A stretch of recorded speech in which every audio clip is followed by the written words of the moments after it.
Ladies and gentlemen, the right of a child exceeds the individual crime of a parent. Imprisonment limits the bodily autonomy of a single criminal, but it should not deprive the child of his future. Ladies and gentlemen, in this speech today I will talk about two major things. First of all, it's the nature of the parent, where I analyse how the state does not have the right to deprive parental responsibility. And second of all, the nature of the child, where prison may not be the best option for this child and having no parent is. Our second speaker is then going to talk about the idea of rehabilitation and the role of justice in this entire motion. But before we go on to those things, let's talk about what this debate is all about. When we talk about raising children behind bars, we're saying that these children will spend their family time essentially living with their parents, but they will still receive schooling and education outside should they wish to. When we talk about single parents, we talk about people who are the sole parental guardian of the child. However, we're ruling out those who are criminals who are guilty of child-related crimes, such as pedophilia, child rape, and child abuse. No, thank you, sir. Because we believe that if they are proven to have failed as a parent, we do not believe they should be included in this motion. When we talk about children, we talk about teenagers or anyone under the age of 18. So what are we actually proposing? We are saying that should they wish to, inmates who are single parents should choose to raise a child in prison. We already say that this has been done in specific states in the USA, where secure area is given for both the parent and child to share the custody together. No, thank you, sir. So based on this, let's first begin with our idea of what is the nature of a single parent.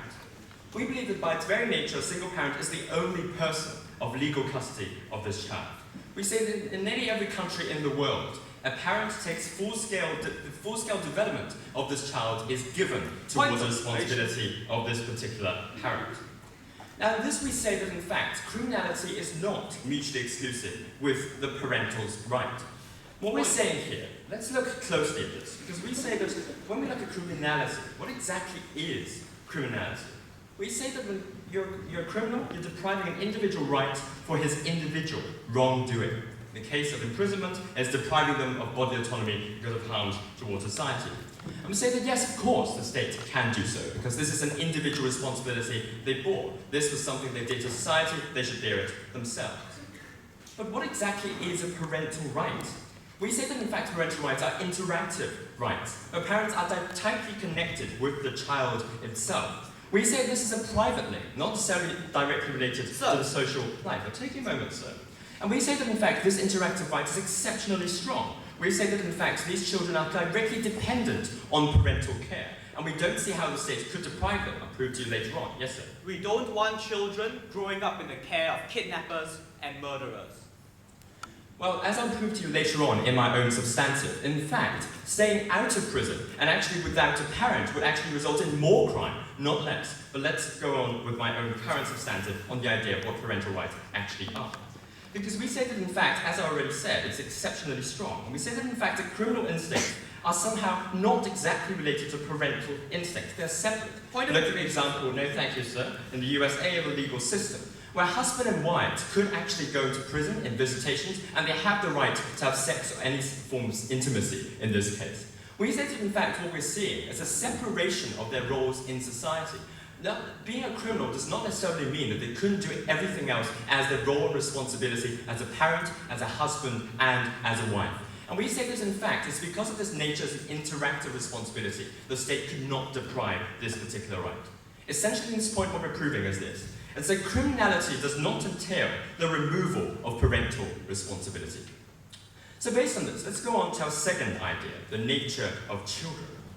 Now we say that in fact children are at the stage of maturing stage of development. So we're looking at choices that will define their character in the future. But what we also look at is that children who grow up in single-parent families are in fact usually coming from poorer backgrounds, but also in the sense that they have a lack of identity. It's the idea of an insecurity of not having both parents at the same time. But we say that in fact, by its very nature, you're breaking the bond already, as in a single-parent family, you're already losing a parent. But if you push it forward, and when the single parent is also imprisoned, you're depriving them of both of their parents. And what this results is an exacerbation of that initial loss of identity and insecurity. What this also breeds is a sort of hatred Point, sir. towards the state. I'll take you in a moment again, sir. That breeds a sort of hatred towards the state in terms of why the government is depriving them of both the parents that every other child seems to have. Yes, sir. The state takes kids away from negligent parents. Maybe the fact that you're a kidnapper shows us that you are a negligent parent.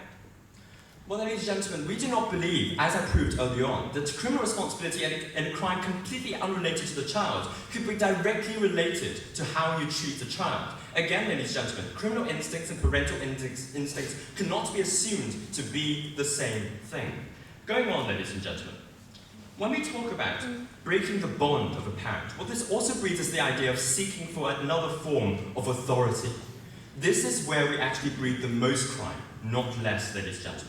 Because we say that, in fact, criminal gangs prey on this idea of seeking another form of authority. We take the example of the largest Mexican gang in the world who does this.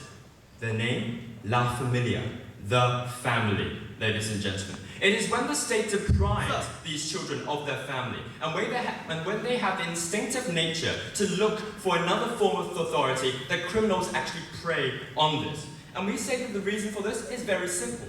It's the idea that these children have a loss of identity, that they are breeding a sort of anti-establishment nature, and they have a desperate idea of proving themselves worthy in society. That is where we actually find criminals preying on them. It's not necessarily imprisonment that causes it, it is more likely the lack of a parent, lack of both parents, ladies and gentlemen, that causes this. But more importantly, what happens when you are actually in prison? Because our parents seem to already be saying that, well, criminals will be bad and all that sort of stuff. Is it really that bad? We say that first of all in our model already, education is kept, so it's not necessarily that bad first of all. But second, we analyse the parent, because we say that in fact the parent is taking a conscious choice to take up this parent. At the beginning we said, should they wish to, they should do so. And what we're actually doing this here is that the parent already has a vested interest in the child's development. We say that in fact they're breeding a sort of stronger parental responsibility when they take this choice. More importantly, there's also the role of the state. Because we say that when they are actually in prison, the state has a closer inspection of the child's own development. Things like abuse, things like the parent actually not taking full responsibility of the child, actually could not be that possible when you have the state closely inspecting how the child is developing. We say that this is a fundamentally good thing. Ladies and gentlemen, what we're saying here today is that the role of justice is not just retribution. It's rehabilitation, it's forging the sort of stronger bonds with society. And this can only be provided by giving parents their natural social role as a parent himself. A children without a parent may suffer even worse than confinement. And ladies and gentlemen, what proved today is two things. First of all, that the state has no right to deprive a parent of his responsibility, and even if it did, it would be worse for the child. And therefore, we are very proud to propose. Thank you.